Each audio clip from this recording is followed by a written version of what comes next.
Waka, what's up, and welcome back to the channel for yet another FC Finch review. And today it is Happy Friday to you all, and we are going to be doing a Star Trek ship today. And today on the table, I had a lot of thought about this one, and I do want to get to my first contact ships very soon, but I think we're going to do another Voyager ship, another one of those obscure ships we have on the table today. We're going to do the U.S.S. Relativity. That's right. So for those that don't recall this ship was actually the namesake of the episode Relativity, in which 7 of 9 is abducted by the U.S.S. Relativity in order to go back in time and stop an event that will destroy the U.S.S. Voyager. And so here is the ship, and in that episode I think we same thing with the warship Voyager. I think we get a glimpse of all of like 10 seconds of this ship and we never see it again. And I think it's definitely cool because the ship follows a very unique aesthetic. I mean, it really looks nothing like a Federation ship that we know, and I just think that's absolutely too cool. So yeah, and today we're going to be taking a look at this ship, and but before we get down to the nitty-gritty on this ship, you know what we do? We take a look at the magazine. So we got the ship out of the way, and no box for this ship. They all came in the same box. You know the drill here.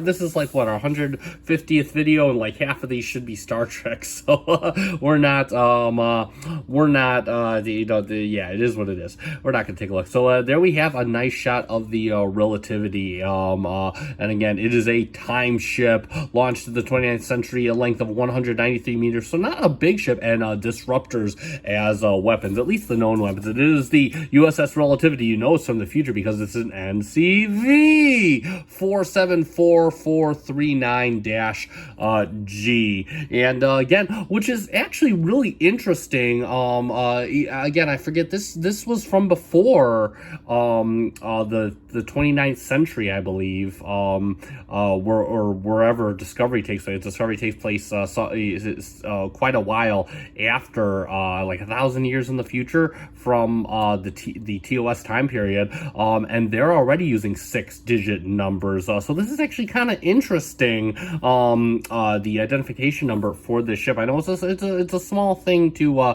do that. So we wonder if the Federation had that. I know they had the burn, but I wonder if they had that dark era of the Federation. Where they didn't just build any ships or anything like that. And again, straight away we're gonna see one of the qualms I do have with this this model. It is easily remedied though, but let's get into it. And Temporal Integrity Commission, it is a Wells class. It is the 29th century, 193 meters, a disruptors as weapons, and Captain Braxton. Of course, we have our close-up shots of the U.S.S. Relativity looking all nice and relative, and there we have a nice frontal shot, that nice deflector, that purple hue, and of course our U.S.S. Relativity Captain Braxton. Spoiler alert, he's the bad guy in the episode, but of course it's a 30-year-old episode, I believe, almost now. Start this scene in Star Trek Voyager special effects, and on screen, of course, our stand instructions, which we will go over anyway. We have a nice shot of the Relativity, U.S.S. Relativity, NCV 474439-G. And there we have Voyager, of course, in space dock. We had a lot of nice, this episode was a home to a lot of starship porn. We got to see the shipyards where Voyager was built. We got to see Akira-class ships leaving space dock, all that good stuff. Really neat episode overall, and a nice, fun little plot. And, of course, there we have the crew of the U.S.S. Relativity, and then I believe this is the only scene that we see the Relativity in. And then, of course, I love when Eaglemoss does this, because, again, it's so crazy. The ship doesn't appear for long on screen. It's so cool to have these images. Really a treat to have those orthographic views. And then, of course, we have Captain Braxton, who we remember from oh god, I forget the oh man, it's one of my favorites. It's the two-parter with Sarah Silverman. Darn it, I forget it. It's like one of my top 10 favorites. It's like everybody's top 10 favorite. I mean, it's basically Voyager's version of Star Trek 4. And of course, there we have all the shots. We have a dead 7 of 9. Yeah, she died a few times. And of course, we have a nice shot from the episode Timeless. Also one of the best episodes of Star Trek Voyager, I believe. believe directed by LeVar Burton, who does make an appearance with them. So we have Species 8472, and oh yeah, this is the shot I was talking about. We have this is the shots of the I think that was the Utopia Planitia shipyards, but feel free to correct me in the comments. We have an Akira class, we have a looks like a Galaxy S, maybe a bit smaller. Then of course we have an Excelsior class. Look at it, looks really good. Again, this episode was great for starship porn. And of course, let's see, that's the Workforce episode. That's Voyager repairing it. So I forget what episode that was from. That's where they had to change out their warp coils, all that stuff. And then of course, that's it for the magazine. It ends up with this nice shot. And real quick, let's take a look at our stand. And this is one of my problem children. I had to glue this one, so you'd already know. If you're not, you can just watch all my other videos. I always put links in the descriptions to my playlist down below. And it just clamps on to, it doesn't really clamp, but it sits there and the ship sits nice and cozy. And there you go for the ship in the stand. And let us get a good close-in look at the U.S.S. Relativity. And straight away, I'm going to get my qualms with this model out of the way. There's really no detailing. Nowhere near. You don't have the Federation pennants. You don't have any of the the Aztecing that was in that we see in the magazine. It's a very plain Jane model. Nothing on the bottom either. And now real quick before anybody gets upset, Bob Matt. You can go check out Bob Matt's eBay page. I forget the number. Just type in Bob Matt. I think he's the only guy called Bob Matt. And he does sell a complete decal kit for this ship, which I have not bought and put on. I probably should, but I believe they're water slides. I am not good with water slides. So, but hey, if somebody is actually good with water slides and wants to, I believe you can. I'm not sure. Actually, no, I'm not even going to say that because I'm not sure. But anyway, if somebody is good with water slides, I'll gladly send you the ship and you can put the decals on for me and send it back. And I'll throw some dollars your way, I guess.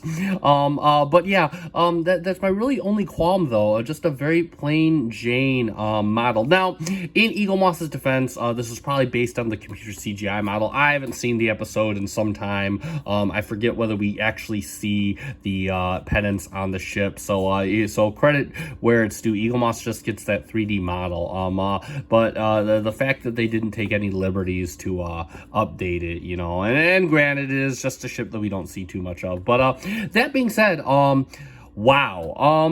Beyond that, model doesn't have too much weight to it. It feels like mostly plastic, maybe a little bit of metal in the center, but not much at all. But beyond that, I love the coloration of the ship. Again, it's the cool part about this model is it's representative of a ship that it's almost hard to believe that it's the Federation. And again, that's one of the things I like about the Discovery's third season is that I've always believed that 1,000 years in the future, I mean, figure 1,000 years from now in the future, things are gonna look way different. It should be hard to believe that this is a Federation ship, and I just think that's absolutely so cool. So no decals aside, again, I love the coloration. We got the nice purple around here for what I think might be the temporal nacelles, I guess, or whatever. Again, the magazine would know, and I don't read the magazine. We got when I believe the temporal core right here, colored in a nice purple with that silver outlet. That looks really, really good. And then you got what looks like perforated silver right around there for the vents. Got a nice ribbed vent design. Nice blue for the windows.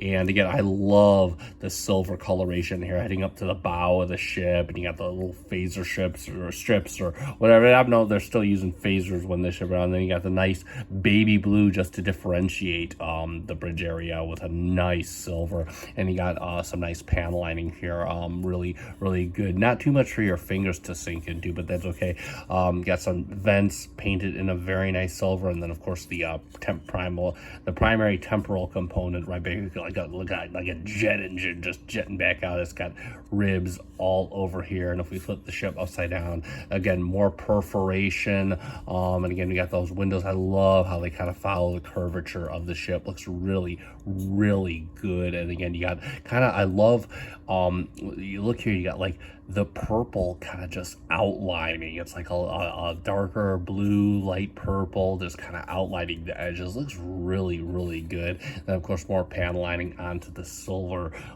front. Again, very, very simple design, very interesting design, very hard to believe it's Federation design, but a cool design nonetheless. And I really dig the coloration of the ship. Just a really, really nicely colored, nicely appointed ship, barring, of course, my issue with the lack of details and decal.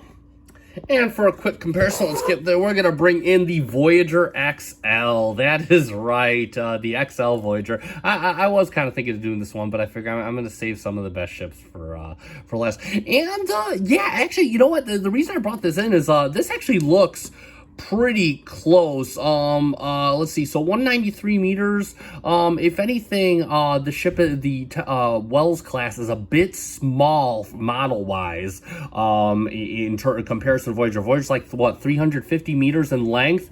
But again, it's pretty close. This is actually one of the closest to scale as far as ship models go, so it's not terribly far off. You just kind of see, and it's just insane because they look so radically different. I mean, again, let me get, they're kind of awkward to hold. Let me get the front. We can see from the front, and you just kind of see, I mean, it's so weird that they just look nothing like one. They got the deflector right there painted in purple on the Wells class. Then, of course, coming around to the side, we got a nice side. I mean, the slim profile of the Wells class just looks like nothing we've seen before. Has no styling cues to the Federation. That's what I love about it. Just absolutely too cool. And then, of course, from the back, and yeah, and there we go for comparison. So let's summarize, and there we have it for the Eaglemoss official Starships collection, U.S.S. Relativity, the Wells class starship from the same episode, Relativity of Star Trek Voyager. And yeah, you know, again, this is one of those ships similar to the Centaur, where we don't see too much of it. It's one of those obscure ships that just is just super cool, super interesting. Gets maybe like 10 seconds of screen time, and again, just one of the things that I love about Eaglemoss, I've said this before, that they make these ships. They're like the essential Kenner when they made Star Wars toys back in the 70s days. I mean, they still, Hasbro still makes the Star Wars toys the same way now. You have a character that had 30 seconds on screen, oh, he gets an action figure. Well, you have a ship that had 10 seconds on screen, oh, Eaglemoss makes a model of it. And that's, one of the reasons that I absolutely loved Eaglemoss. Just really super cool. That being said, the model is not without its faults. It does feel a bit on the light side. The paint is really well done, but the detailing, again, it doesn't have many decals. Now, you can remedy that yourself, and I do recommend you check out Bob Matt on eBay. He does have some really, really cool kits, but again, that's something you have to pay extra for, and the model itself was already about $25. But again, definitely worth it if you value that extra detail, and I personally do. If I was better with water slides, I would certainly buy it. That being said, I am not sure if I have seen this model around recently, but I'll put a link in the description to realmerch.com anyway. They are a really good site. I have purchased from them. I'll probably purchase from them again in the near future. Get a few new ships for the table. As soon as I get some more cabinet space as well. But definitely check them out. They are a super cool site and great to do business with. And that being said, that is going to conclude this review. So if you found this review fun and informative, feel free to hit that like button. I greatly appreciate it. That helps me out. And also consider subscribing to the channel. We were a bit slow this week, but I do try to get on track and do 1 to 2 Eaglemoss ships a week. I'm kind of milking it right now, kind of stretching it out. But definitely every subscriber helps, and I greatly appreciate it. Finally broke 300, and I am super happy about that. And that being said, I have been FC Finch. Thank you so much for watching. Live long and prosper. Almost forgot my closing.